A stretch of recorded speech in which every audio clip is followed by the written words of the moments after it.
Bismillahirrahmanirrahim. Assalamualaikum warahmatullahi wabarakatuh. Izin memperkenalkan diri, nama saya Inggi Twinarsi, mahasiswa Pendidikan Geografi Universitas Lampung angkatan 2017, NPM 1713034014. Baiklah, sebelumnya salah satu tujuan saya membuat video ini yaitu untuk memenuhi tugas mata kuliah Geografi Pesisir dan Kelautan yang diampu oleh Ibu Irma Lucy Nugraheni SPD MSI. Apabila dalam penyampaian video ini terdapat salah-salah kata, saya mohon maaf dan selamat menyaksikan. Baiklah, kita mulai masuk ke dalam materi ya. Jadi dalam video ini ada 5 pokok bahasan yang akan kita bahasan. Yang pertama yaitu pengantar geografi pesisir. Kemudian yang kedua ekologi pesisir. Yang ketiga ada pencemaran pesisir.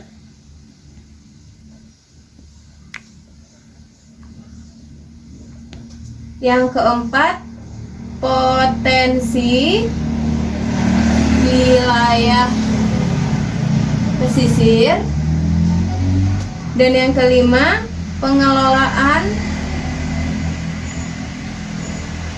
pesisir terpadu. Nah, adapun materi yang akan kita bahas yang pertama yaitu pengantar geografi pesisir. Dalam pengantar geografi pesisir ini terdapat beberapa sub materi yang akan kita bahas.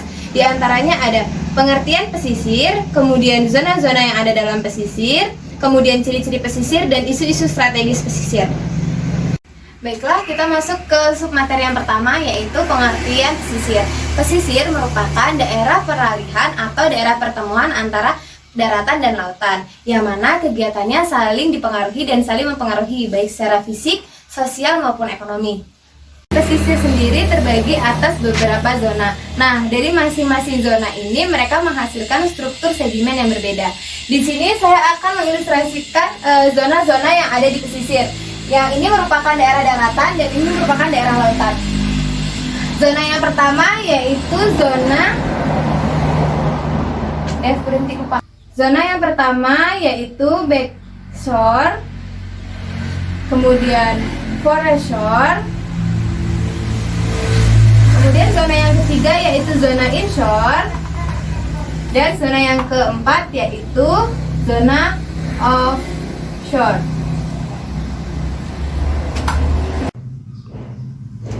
Backshore sendiri itu berada di batas bawah gumuk pasir dan batas atas air pasang paling tinggi. Jadi lokasi backshore ini berada di ambang pantai.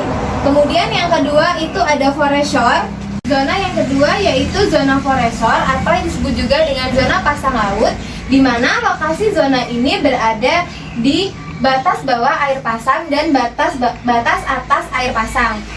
Adapun material-material sedimen yang ada di zona foreshore sendiri yaitu berupa material pasir. Kemudian zona yang selanjutnya yaitu zona inshore. Zona inshore ini berada di antara foreshore dan zona offshore. Kemudian zona yang terakhir yaitu zona offshore. Zona offshore merupakan garis pantai yang langsung mengarah ke laut. Nah, ini tadi merupakan zona-zona yang ada di pesisir. Adapun berdasarkan lokasinya, pesisir itu dibagi atas beberapa zona, yaitu ada 3 zona. Yang pertama adalah swash zone, kemudian ada surf zone, dan zona breaker zone. Jadi berdasarkan lokasinya itu pesisir terbagi atas 3 zona, yaitu swash zone, surf zone, dan breaker zone. Baiklah, yang selanjutnya yaitu ciri-ciri pesisir. Pesisir, seperti yang kita tahu, pesisir adalah daerah peralihan antara ekosistem darat dan ekosistem laut.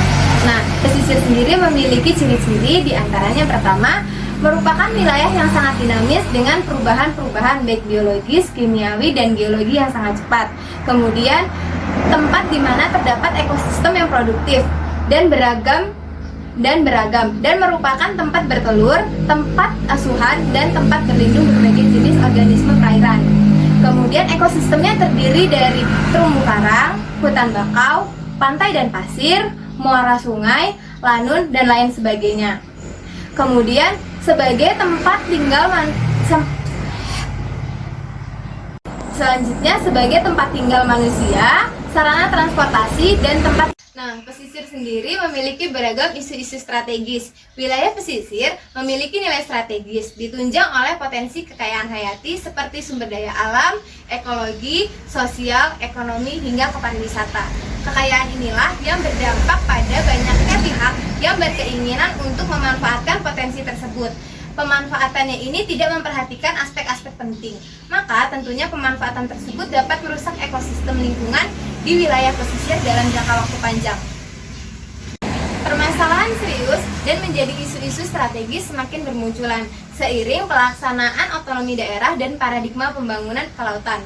Permasalahan dalam pesisir ada beragam, salah satunya yang paling sering muncul diantaranya seperti pesisir rentan terhadap perubahan lingkungan dan ancaman bencana berupa banjir, air pasang, dan tsunami. Kemudian terdapat pula isu pesisir dan pulau-pulau kecil menjadi salah satu konsentrasi kemiskinan. Kemudian isu yang lainnya terdapat terbatasnya akses teknologi dalam mendukung pembangunan. Konflik pemanfaatan ruang semakin meningkat karena beragamnya kepentingan dan pemanfaatan sumber daya. Kemudian terdapat pula konflik kebijakan dan peraturan pendukung dalam pengelolaan pesisir, kurang kondusif, serta masih banyak isu-isu mengenai pesisir lainnya.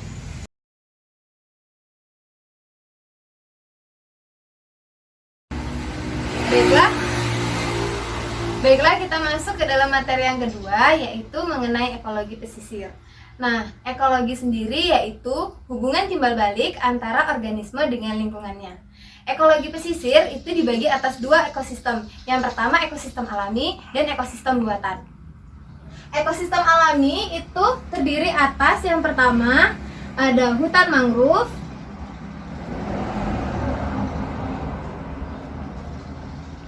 kemudian estuaria, kemudian ada padang lamun, dan terumbu karang.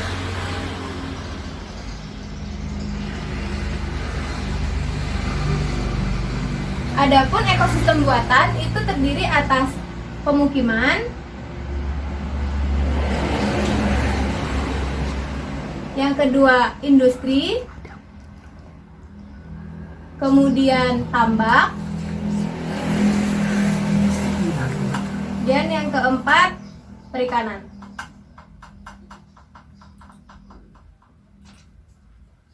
Cukup. Adapun ekosistem buatan yang ada di pesisir itu yang pertama ada pemukiman, kemudian industri, kemudian tambak, dan yang terakhir yaitu pariwisata. Nah, ekosistem yang akan kita bahas pada kali ini yaitu ekosistem alami. Di antaranya ada hutan mangrove, estuaria, padang lamun, dan terumbu karang. Baiklah, ekosistem pertama yang akan kita bahas yaitu hutan mangrove.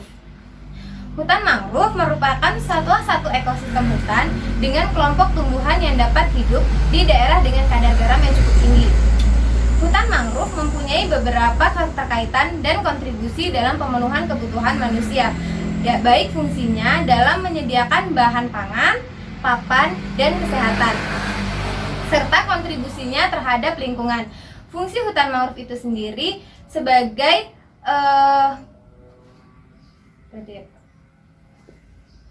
fungsi hutan mangrove itu sendiri dibagi menjadi 5, yang itu diantaranya ada fungsi fisik, kimia, fungsi biologi, fungsi ekonomi, dan fungsi penting lainnya.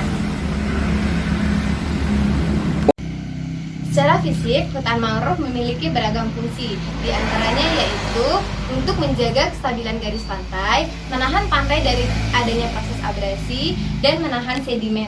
Nah, dalam proses menahan sedimen ini, pantai itu kan menghasilkan sedimen-sedimen. Nah, apabila sedimen itu ditahan oleh mangrove, maka akan timbul lahan baru yang akan memperluas daratan. Kemudian fungsi yang lainnya yaitu untuk sebagai kawasan penyangga proses intrusi. Udah, cukup. Selain secara fisik, hutan mangrove juga memiliki fungsi secara kimia, yaitu diantaranya yang pertama sebagai penghasil oksigen dan penyerap karbon dioksida. Hutan mangrove dapat dikatakan lebih baik dalam proses menyerap karbon dioksida. Hal ini karena hutan mangrove memiliki daun yang lebih banyak daripada ekosistem hutan lainnya. Kemudian selain penghasil oksigen, hutan mangrove juga memiliki fungsi sebagai pengolah limbah. Limbah yang diolah di sini yaitu limbah yang berasal dari industri. Selain secara fisik dan secara kimia, hutan mangrove juga memiliki manfaat atau fungsi baik secara ekonomi maupun secara sosial. Ekosistem yang selanjutnya yaitu ekosistem estuaria. Estuaria ialah bentang alam muara pasang surut air dari sebuah sungai yang besar. Muara ini biasanya menjadi pusat pemukiman bagi masyarakat karena dapat digunakan sebagai jalur transportasi, tempat mencari ikan, dan juga sebagai sumber daya air bagi masyarakat. Estuaria merupakan ekosistem khas yang pada umumnya terdiri dari hutan mangrove, gambut, rawa payau, dan daratan lumpur. Ekosistem ini mempunyai fungsi yang sangat penting untuk mendukung berbagai kehidupan. Wilayah estuaria merupakan habitat yang penting bagi sejumlah ikan dan udang untuk memijah dan membesarkan anak-anaknya. Beberapa larva dan ikan yang dipijakan di laut lepas juga bermigrasi ke wilayah estuaria pada fase larva. Ekosistem selanjutnya yang akan kita bahas yaitu ekosistem padang lamun. Ekosistem padang lamun adalah hamparan vegetasi lamun yang menutupi suatu area pesisir atau laut dangkal yang terbentuk oleh satu jenis lamun atau lebih dengan kerapatan tanaman yang padat atau jarang. Secara ekologi, hutan mangrove memainkan peranan penting di perairan laut dangkal, yaitu sebagai pelindung air laut dari terjadinya proses erosi. Yang selanjutnya yaitu ekologi terumbu karang. Berhenti dulu, Gi. Terumbu karang merupakan batuan sedimen kapur yang berada di zona laut yang terbuat dari karang hidup dan karang mati yang menempel. Sabar ya, Gi. Aku bingung.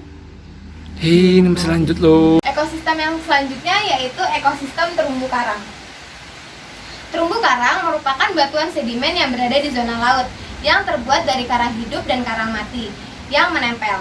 Sedangkan karang adalah sejenis koral yang merupakan sekelompok hewan dari ordo Coelacanthia yang menghasilkan kalsium karbonat sebagai pembentuk utama terumbu. Jadi, terumbu karang adalah sedimen kapur yang terbentuk dari kalsium karbonat yang dihasilkan oleh biota laut penghasil kalsium karbonat yang kemudian tersedimentasikan. Sedimentasi yang terjadi pada terumbu dapat berasal dari karang maupun alga. Membahas mengenai ekologi, di sini saya sudah membuat peta ekologi Kecamatan Labuhan Maringgai, Kabupaten Lampung Timur. Jadi, Kecamatan Labuhan Maringgai ini merupakan salah satu pesisir yang ada di Kabupaten Lampung Timur. Nah, ekologi yang ada di Kecamatan Labuhan Maringgai itu diantaranya yaitu ada hutan mangrove, kemudian ada rumput laut, ada batu karang, kemudian ada ikan kerapu, dan ada ZPPI atau zona penangkapan ikan. Berhenti dulu gitu. Ekosistem hutan mangrove di Kecamatan Labuhan Maringgai ini meliputi Desa Margasari, Sri Minasari, kemudian Muara Gading Mas, Bandar Negeri, Karya Tani, dan Karya Makmur. Ekosistem hutan mangrove, ekosistem yang ada di Kecamatan Labuhan Maringgai yaitu ekosistem ikan kerapu. Ekosistem ikan kerapu di perairan Laut Timur khususnya di Labuhan Maringgai mengandung potensi ikan kerapu yang melimpah. Hal ini karena pada umumnya ikan kerapu cenderung berada di tempat-tempat yang terdapat muara sungai dan di labuhan. Nah, Labuhan Maringgai sendiri memiliki muara sungai yaitu Muara Sungai Wepenet yang berada di antara desa Sukorahayu dan di Desa Margasari di sini. Ini muara sungainya yaitu muara Sungai Wepenet. Pesisir Labuhan Maringge juga terdapat ekosistem rumput laut ya. Ini ekosistem rumput lautnya, di mana rumput laut terbentang sepanjang laut yang berada di bagian utara pesisir Labuhan Maringge, tepatnya di Desa Sukorahayu, kemudian hingga ke bagian selatan pesisir Labuhan Maringge, nih di Desa Karyatani. Menurut Dr. Saunders, ancaman terbesar bagi ekosistem rumput laut Labuhan Maringge yaitu hilangnya akses terhadap cahaya matahari saat kondisi perairan semakin keruh dan semakin dalam akibat ulah manusia serta kenaikan air laut. Hamparan rumput laut yang semakin sulit mendapatkan akses terhadap sinar matahari yang penting bagi pertumbuhannya. Cukup. Jika kita lihat dari peta ini, dapat kita lihat bahwa ekosistem rumput laut itu masih cukup luas ya untuk di Kecamatan Labuhan Maringge. Hal ini berbeda dengan ekosistem terumbu karang, di mana terumbu karang hanya tersisa sedikit di Kecamatan Labuhan Maringge. Rusaknya terumbu karang di Labuhan Maringge disebabkan karena terdapat banyak oknum nelayan yang menggunakan alat penangkap ikan yang dapat merusak terumbu karang seperti trol, dogol, dan arat. Di Kecamatan Labuhan Maringge sendiri masih sering ditemukan praktik alat penangkap ikan yang tidak ramah lingkungan oleh nelayan. Penggunaan bom ikan ataupun trol kerap kali digunakan para nelayan di daerah ini untuk mendapatkan hasil tangkapan yang lebih banyak. Beberapa kali peristiwa meledaknya bom di perairan Desa Margasari, di Desa Margasari di sini sering ditemukan peledakan bom ikan, menjadi sorotan nasional karena mengakibatkan korban luka dan tewas serta kerugian material bagi penduduk setempat. Selanjutnya yaitu ekosistem ZPPI atau zona penangkapan ikan. Nah, Labuhan Maringge ini di sini merupakan zona ZPPI ini, di sini dan di sini itu merupakan salah satu zona ZPPI yang ada di Kecamatan Labuhan Maringge. Nah, Labuhan Maringge sendiri merupakan salah satu pesisir yang memiliki ZPPI atau dengan bahasa lain merupakan zona potensi penangkapan ikan yang cukup besar. Terdapat di beberapa titik yang menunjukkan bahwa Labuhan Maringge masih memiliki ZPPI yang cukup baik. Nah, jadi inilah ekosistem yang ada di Kecamatan Labuhan Maringge, Kabupaten Lampung Timur. Submateri yang selanjutnya yaitu fungsi ekosistem pesisir. Seperti yang kita tahu bahwa pesisir memiliki beragam biota dan vegetasi yang tentunya memiliki fungsi untuk kehidupan. Nah, adapun fungsi dari ekosistem pesisir itu sendiri yaitu sebagai penyedia sumber daya alam, baik itu sumber daya alam hayati maupun sumber daya alam non hayati. Sumber daya alam hayati sendiri diantaranya seperti terumbu karang dan hutan mangrove. Kemudian sumber daya alam non hayati itu seperti gas, bumi, dan minyak. Kemudian yang fungsi selanjutnya yaitu sebagai penyedia jasa-jasa pendukung kehidupan, seperti misalnya untuk aktivitas manusia dan air bersih. Kemudian fungsi yang selanjutnya yaitu sebagai penampung limbah dari aktivitas industri. Kemudian fungsi yang terakhir yaitu sebagai penyedia jasa-jasa kenyamanan, seperti sebagai penyedia kenyamanan bagi manusia, seperti tempat rekreasi.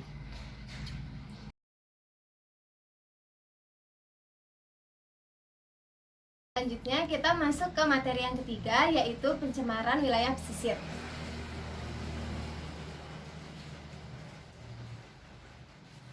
Pencemaran wilayah pesisir.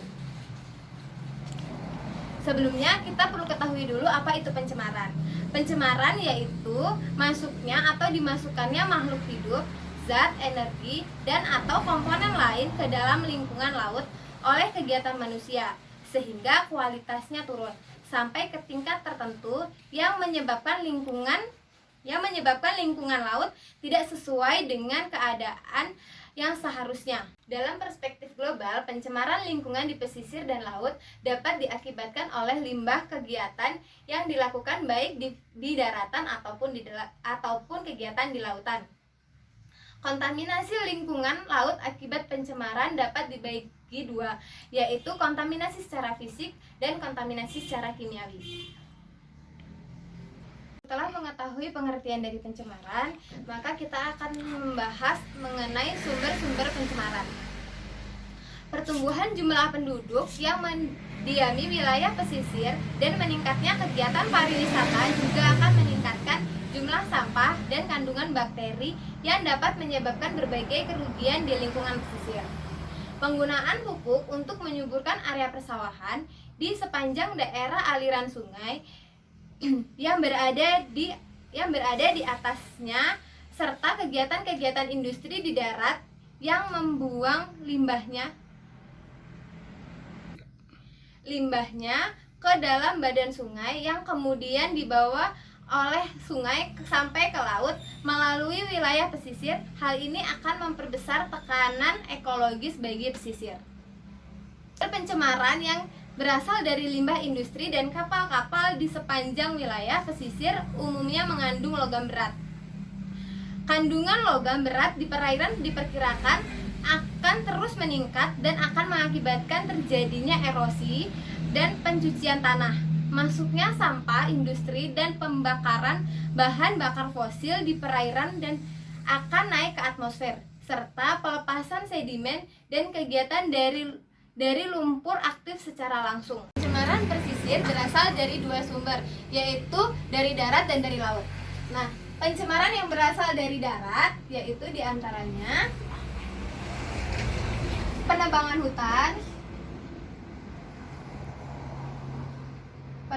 hutan, kemudian buangan limbah industri,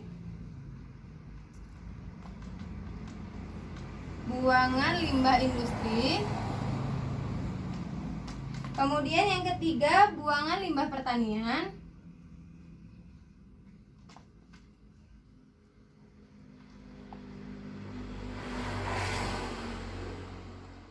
yang keempat buangan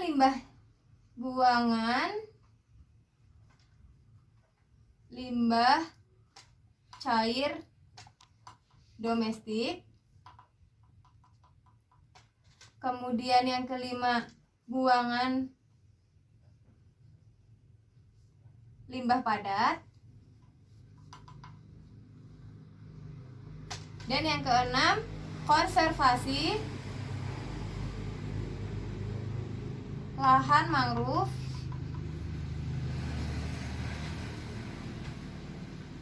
dan lamun.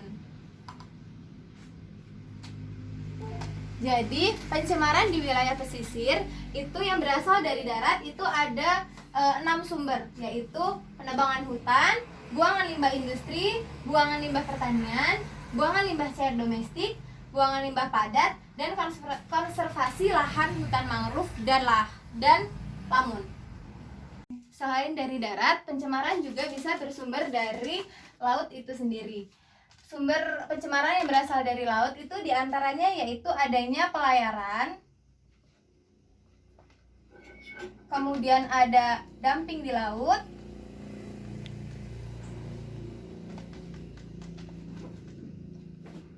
kemudian adanya aktivitas pertambangan,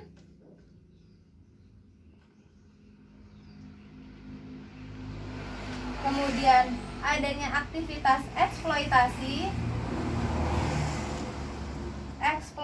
minyak,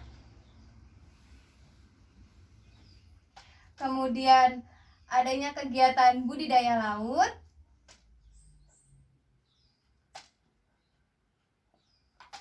dan kegiatan perikanan. Jadi, pencemaran di pesisir tidak hanya bersumber dari daratan, namun juga bisa bersumber dari adanya aktivitas di lautan. Setelah kita mengetahui sumber-sumber pencemaran di pesisir, nah di sini kita akan membahas mengenai ciri-ciri pencemaran pesisir. Di sini sudah saya tulis ciri-ciri pencemaran pesisir, diantaranya yaitu adanya limbah industri di sungai yang meresap ke tanah. Kemudian terdapat banyak sampah-sampah di daerah pesisir dan pantai. Kemudian terjadinya perubahan kondisi alam menjadi lingkungan buatan dengan dibangunnya beberapa fasilitas pendukung. Kemudian adanya pencemaran limbah minyak yang terjadi di pantai, baik itu disengaja ataupun tidak disengaja. Kemudian rusaknya hutan mangrove di daerah pesisir pantai. Dan yang terakhir yaitu hancurnya organisme yang dapat membuat laut semakin tidak subur. Nah, setelah kita mengetahui sumber-sumber pencemaran yang ada di pesisir dan juga ciri-ciri pencemaran pesisir, ada baiknya kalau kita mengetahui bagaimana proses penanggulangan pencemaran yang ada di pesisir. Penanggulangan kerusakan lingkungan pesisir dan laut perlu dilakukan secara hati-hati agar tujuan dan upaya tersebut dapat dicapai. Mengingat bahwa subjek dan objek penanggulangan ini terkait erat dengan keberadaan masyarakat pesisir, di mana mereka juga mempunyai ketergantungan yang cukup tinggi terhadap ketersediaan sumber daya yang ada di sekitar pesisir, seperti ikan, udang, kepiting, kayu mangrove, dan lain sebagainya. Maka penanggulangan kerusakan lingkungan di pesisir dan laut yang berbasis masyarakat dapat menjadi pilihan yang tepat untuk menanggulangi pencemaran di pesisir. Penanggulangan kerusakan lingkungan di pesisir dan laut berbasis masyarakat diharapkan mampu menjawab persoalan yang terjadi di suatu wilayah berdasarkan karakteristik sumber daya alam dan sumber daya manusia di lingkungan pesisir tersebut. Dalam hal ini, suatu komunitas mempunyai hak untuk di wilayah tersebut. Dalam hal ininya nggak usah. Yang pokoknya terakhir tadi. Kok nggak kau berhenti sih, Gi? Oh iya, 10.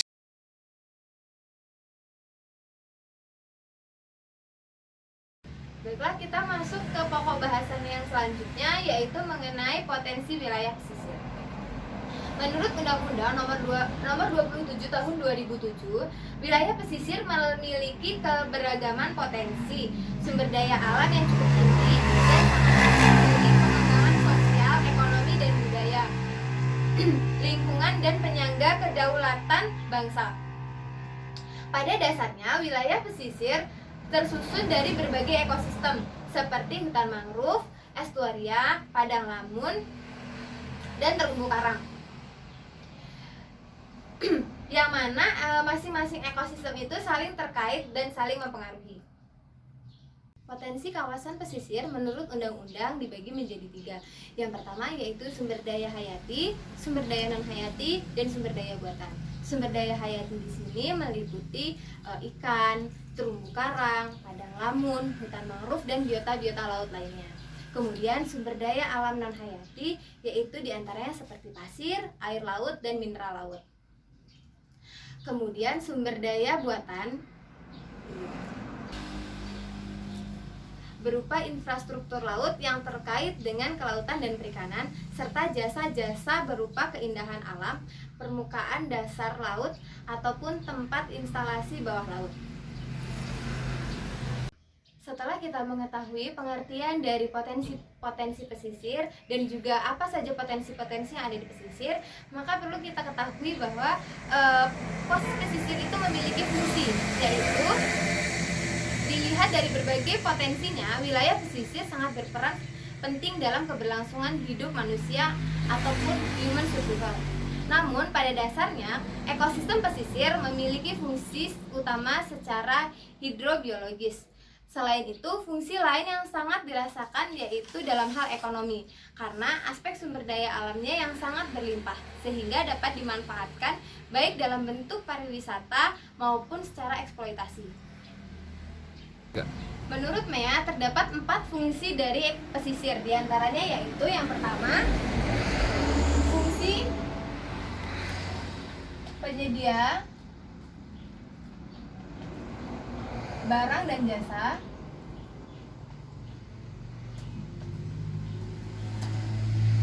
kemudian berfungsi sebagai pengaturan,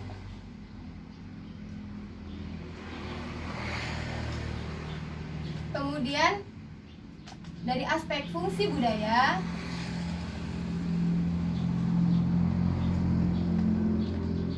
dan yang keempat yaitu sebagai fungsi pendukung.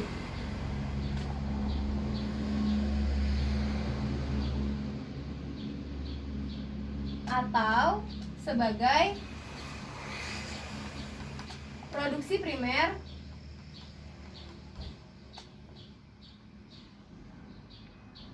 dan pembentukan tanah.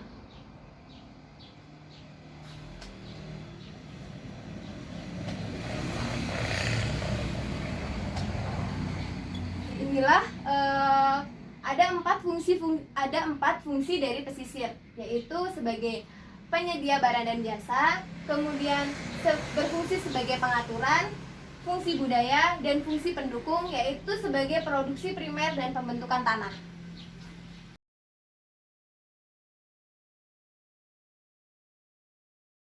Kelas selanjutnya yaitu kita akan membahas mengenai pengelolaan pesisir terpadu. Adapun pengelolaan pesisir terpadu yaitu proses pengelolaan yang mempertimbangkan hubungan timbal balik antara kegiatan pembangunan atau manusia yang terdapat di wilayah pesisir dan lingkungan alam yang secara potensial terkena dampak kegiatan-kegiatan tersebut. Sehingga dalam proses pengelolaan pesisir tidak hanya memperhatikan segi manusianya saja, tetapi juga dari segi ekosistem yang ada dan yang tinggal di pesisir tersebut. Pengelolaan pesisir terpadu merupakan suatu proses penyusunan dan pengambilan keputusan yang secara rasional tentang pemanfaatan wilayah pesisir, beserta segenap sumber daya alam yang terkandung di dalam pesisir tersebut secara berkelanjutan. Jadi, pengelolaan pesisir terpadu yaitu sebagai proses tata kelola termasuk kerangka hukum dan kelembagaan yang diperlukan untuk memastikan bahwa rencana pengelolaan pesisir terintegrasi dengan lingkungan termasuk sosial dan ekonomi dan disusun dengan partisipasi masyarakat sebagai pihak yang terkena dampak. Keterpaduan sendiri itu ada 3 dimensi, yaitu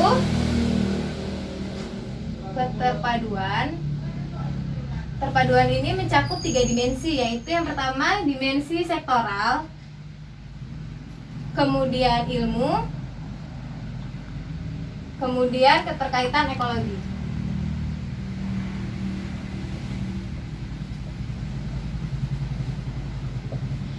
Berdasarkan dimensi sektoral, keterpaduan itu perlu adanya koordinasi, tanggung jawab, dan wewenang dari tiap sektor agar proses pengelolaan pesisir itu dapat berjalan dengan baik dan sesuai dengan rencana. Yang selanjutnya yaitu sektor atau dimensi ilmu. Pengelolaan dilaksanakan atas dasar pendekatan interdisiplin ilmu, sehingga dalam proses pengelolaan tidak hanya berpatok pada salah satu interdisiplin ilmu saja. Jadi dalam pengelolaan pesisir itu terdapat beberapa interdisiplin, baik itu sosial, ekonomi maupun kegiatan hukum dan lain-lain. Nah, dalam pengelolaan pesisir ini kita tidak boleh hanya melihat dari salah satu sektor saja, dari salah satu cabang ilmu saja, tetapi harus secara keseluruhan, baik itu sosialnya. Jadi kita harus memperhatikan bagaimana dampak dari pengelolaan pesisir tersebut, apakah memberi dampak yang baik atau buruk bagi masyarakat. Kemudian secara ekonomi, apakah akan mempengaruhi mata pencaharian dan pendapatan masyarakat. Kemudian secara hukum, apakah itu menyalahi hukum atau tidak. Dimensi yang selanjutnya yaitu adanya keterkaitan ekologi. Seperti yang kita tahu bahwa pesisir sendiri itu memiliki beragam jenis ekologi. Jadi dimensi yang ketiga yaitu keterkaitan ekologi. Nah, seperti yang kita tahu, pesisir sendiri kan memiliki beragam jenis ekologi ya. Nah, dari masing-masing ekologi tersebut kita tidak bisa mengabaikan salah satu ekologi, tapi kita harus selalu menjaga ke semua ekologi tersebut sehingga ekologi yang ada di pesisir tidak mengalami kerusakan. Di dalam pengelolaan pesisir terpadu sendiri itu terdapat 3 pendekatan, yaitu pendekatan administrasi, pendekatan ekologi, dan pendekatan perencanaan. Adapun pendekatan ekologi yang dimaksud di sini yaitu wilayah pesisir didefinisikan sebagai kawasan daratan yang masih dipengaruhi oleh proses dan dinamika laut, seperti kegiatan pasang surut, intrusi air laut, dan kawasan air laut yang masih mendapatkan pengaruh dari proses dan dinamika daratan seperti sedimentasi dan pencemaran. Kemudian pendekatan yang kedua yaitu pendekatan administratif. Pendekatan ini merupakan pendekatan yang membatasi wilayah pesisir sebagai suatu wilayah sesuai dengan administrasi pemerintahannya. Di dalamnya berisi tentang batas pesisir terbesar dari hulu, baik itu dari kecamatan atau dari kabupaten. Kemudian pendekatan yang ketiga yaitu pendekatan perencanaan. Pendekatan perencanaan yaitu wilayah pesisir merupakan wilayah perencanaan pengelolaan sumber daya yang fokus pada perencanaan isu yang akan dikelola dan akan ditanggungjawabkan bersama. Setelah peta yang pertama yang akan kita bahas yaitu peta geologi Kecamatan Labuhan Maringgai, Kabupaten Lampung Timur. Adapun formasi yang ada di Kecamatan Labuhan Maringgai sendiri itu terdiri dari 3 formasi, yaitu formasi aluvilium yang meliputi daerah sini yang berwarna pink. Kemudian ada formasi basal Sukadana yang sebagian kecil di daerah Labuhan Maringgai. Kemudian formasi FM Lampung meliputi daerah sini.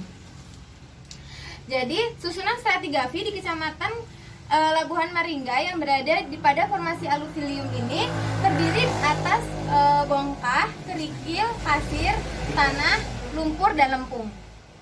Kemudian endapan permukaan yang sebagian besar terdapat di sepanjang timur wilayah ini terdiri di daratan rawa dan pasang surut yang terbentuk dari sedimen holosen yang mengandung liat merin, endapan sungai, dan rawa serta endapan pasir.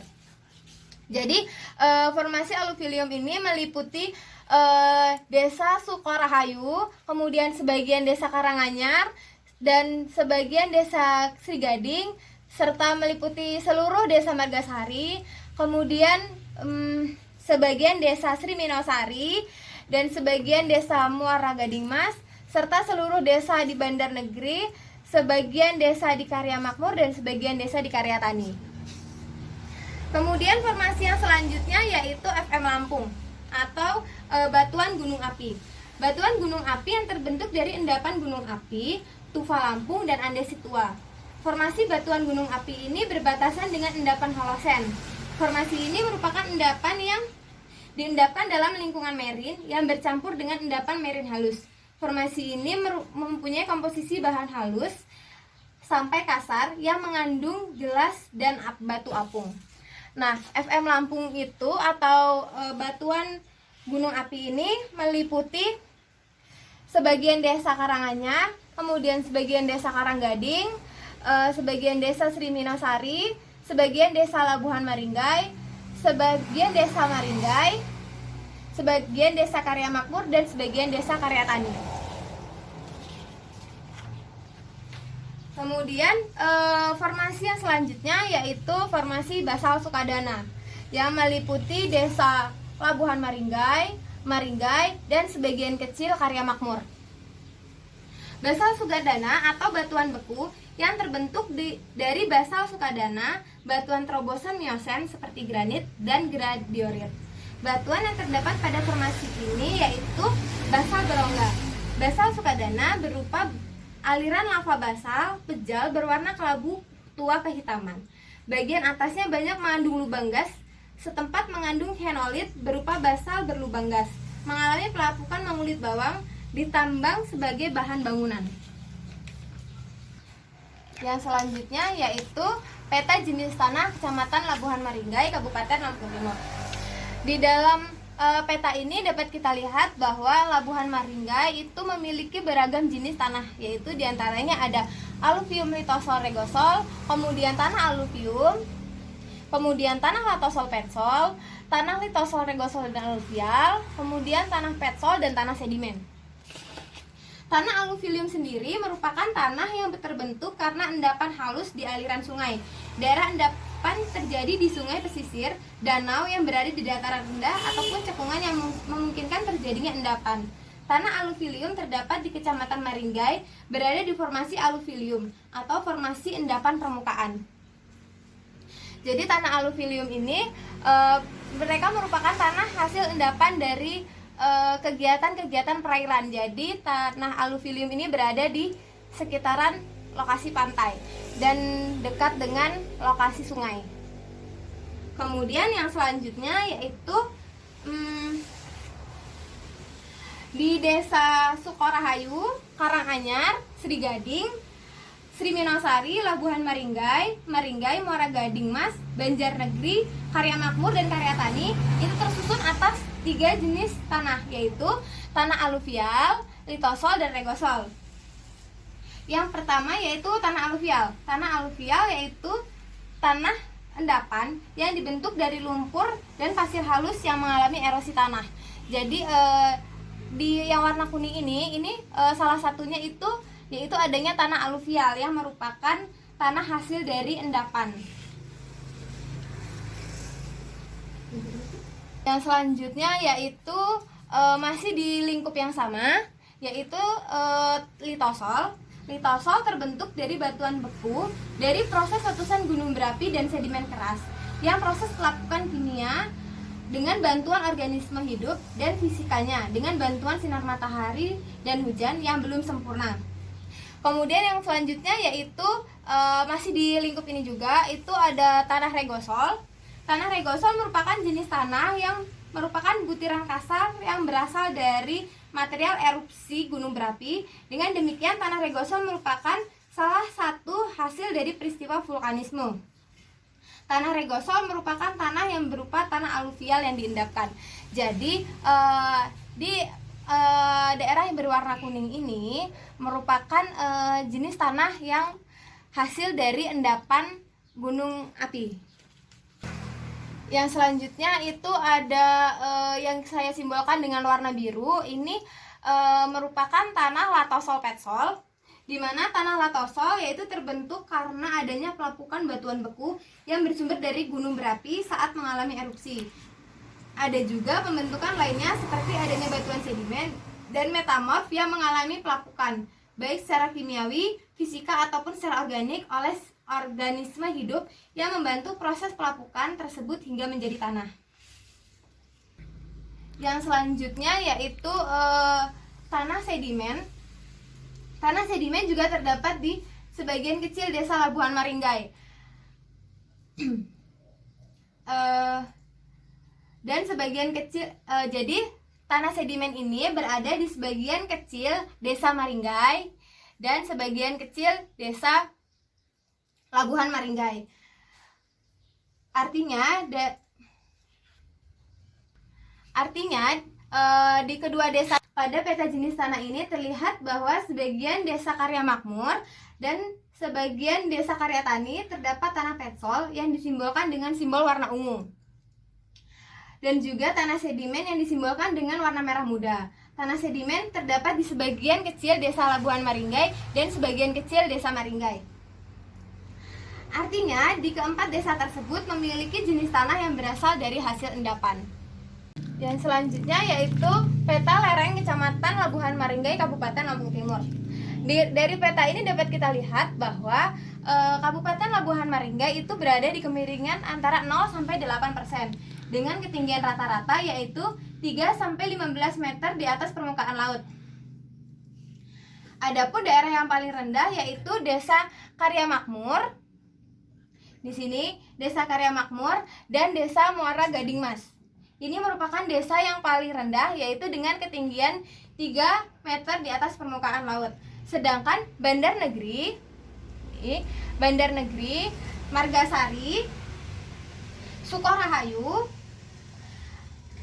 Margasari dan Sukorahayu ini berada di ketinggian 5 meter di atas permukaan laut. Sedangkan Desa Sri Minosari ini berada di ketinggian 6 meter di atas permukaan laut. Dan Desa Sri Gading dan Desa Karanganyar berada di ketinggian 9 meter di atas permukaan laut. Nah, Desa Labuhan Maringgai sendiri, Desa Labuhan Maringgai berada di ketinggian 14 meter di atas permukaan laut, sedangkan Desa Maringgai berada di 15 meter di atas permukaan laut. Peta yang selanjutnya yaitu peta geomorfologi Kecamatan Labuhan Maringgai. Kecamatan Labuhan Maringgai memiliki 3 bentukan lahan atau geomorfologi, yaitu yang pertama ada daratan aluvial di sebagian kecil Desa Karyatani, kemudian ada endapan aliran yang berada di sebagian kecil Desa Karya Makmur, di Desa Maringgai dan di Desa Labuhan Maringgai. Kemudian ada juga endapan jatuhan gunung api yang hampir sebagian besar kecamatan yang ada di Labuhan Maringgai. Dataran aluvial adalah bentuk lahan yang sebagian besar datar yang dibuat oleh pengendapan sedimen selama periode waktu yang panjang oleh satu atau lebih sungai yang berasal di daerah dataran tinggi di mana bentuk tanah aluvial. Kemudian selanjutnya itu ada endapan aliran yang meliputi Desa Maringgai dan sebagian besar Desa Labuhan Maringgai, sebagian besar Desa Muara dan sebagian besar Desa Muara Gading di sini, Desa Muara Gading, dan sebagian kecil Desa Karya Makmur, serta ini dihasilkan dari gerakan material piroklastik ke arah lateral berupa aliran gas atau material setengah padat berkonsentrasi tinggi di atas permukaan tanah. Proses pengendapan sepenuhnya dikontrol oleh topografi. Jadi Kecamatan Labuhan Maringgai ini memiliki 3 jenis bentukan geomorfologi, yaitu ada dataran aluvial, endapan aliran, dan endapan jatuhan gunung api yang meliputi sebagian besar Desa Labuhan Maringgai.